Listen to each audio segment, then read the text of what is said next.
పరమేశ్వర శివ శివ త్రిగుణాకర కరుణాకర పరమాకర భవహర చండ చండమారుతం ప్రచండ వేగదర్తనం భుజంగమాలధారి శంకరాద వేద డమరుకం తంత్రయంత్రనాశనం అఖండ రూప దర్శనం కదంబ కుంకుమాల వర్ణ దేవరాజ శోభితం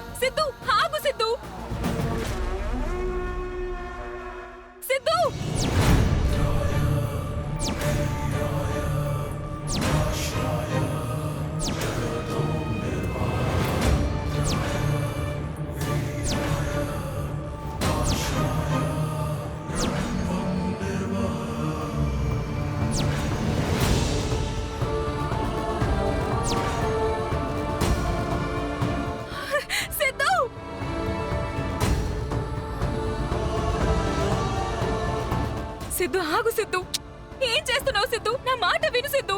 సిద్ధు ప్లీజ్. కనిష్క, అయ్యో సిద్ధు ప్లీజ్ నా మాట విను. ప్లీజ్ సిద్ధు, నీ అరచేతులు కాలుతున్నాయి, మోకాళ్ళు పగులుతున్నాయి, రక్తం కారుతుంది. సిద్ధు ప్లీజ్. నా తులసి ప్రాణాపాయ స్థితిలో ఉంది. ఆ ప్రాణం గట్టెక్కాలంటే నేను ఇలా మెట్లెక్కాల్సిందే. ఆ ప్రాణాన్ని ఆ ఈశ్వరుడే బతికించాలి, బతికిస్తాడు. అయ్యో సిద్ధు నా మాట విను సిద్ధు, నేను చెప్పేది విను. సిద్ధు ఆగు సిద్ధు. సిద్ధు నీకే చెప్పేది సిద్ధు ప్లీజ్. సిద్ధు ప్లీజ్ సిద్ధు. వెళ్ళు.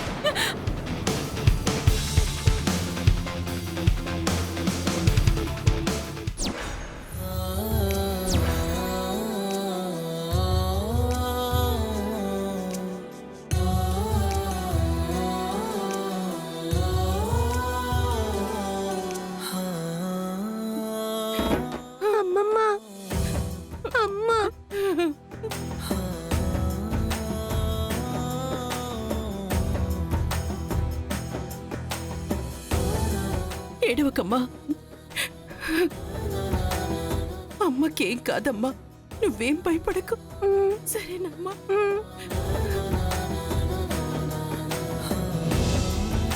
తాతయ్య, అమ్మ మీ మాట వింటుంది కదా? మీరేం చెప్తే అది చేస్తుంది కదా? మీరైనా అమ్మకు చెప్పండి తాతయ్య, బయటికి రమ్మని చెప్పండి తాతయ్య, చెప్పండి తాతయ్య.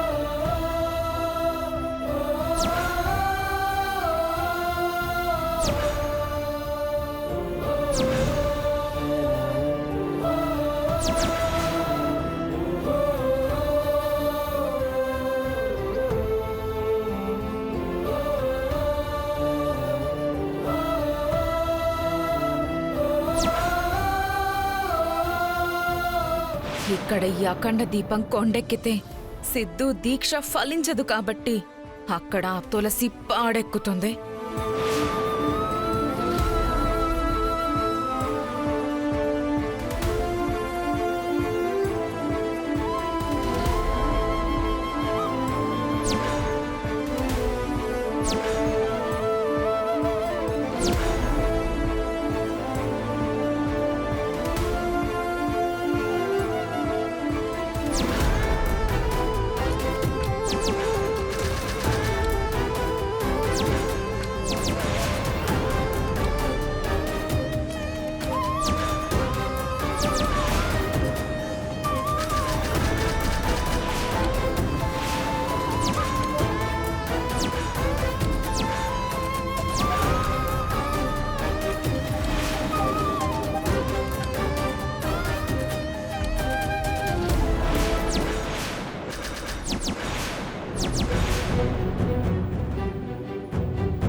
అయ్యో, ఏం కోరుకున్నావు బాబూ? అఖండ దీపం అలా ఆరిపోయింది. నీ కోరిక తీర్చడం ఆ పరమేశ్వరుడికి ఇష్టం లేనట్టుంది.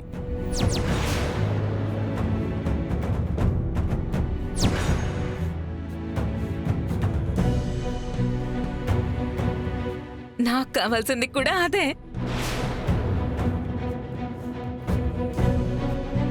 ఆ శివయ్యని నా భార్య తులసి ప్రాణాలని గట్టెక్కించమన్నాను. అంతేగా అంతేగా నువ్వు నీలో నీ సగభాగాన్ని నీ భార్యకిచ్చి అర్ధనారీశ్వరుడు అయ్యావే, మరి నా భార్య కూడా నాలో సగభాగమే కదా. తనని బతికించుకోవాల్సిన బాధ్యత నాకుంది కదా. తన ప్రాణాన్ని గట్టెక్కించడానికి నువ్వెందుకు వెనకాడుతున్నావు?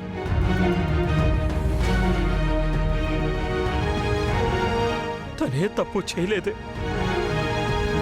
తప్పేదన్నా జరిగిందంటే అది చేసింది నేను. కావాలంటే నా ప్రాణాలు తీసుకో, అంతేగాని మంచి మాత్రమే తెలిసిన తులసిని, మనుషుల్లో దేవత లాంటి తులసిని బతికించయ్యా, బతికించు.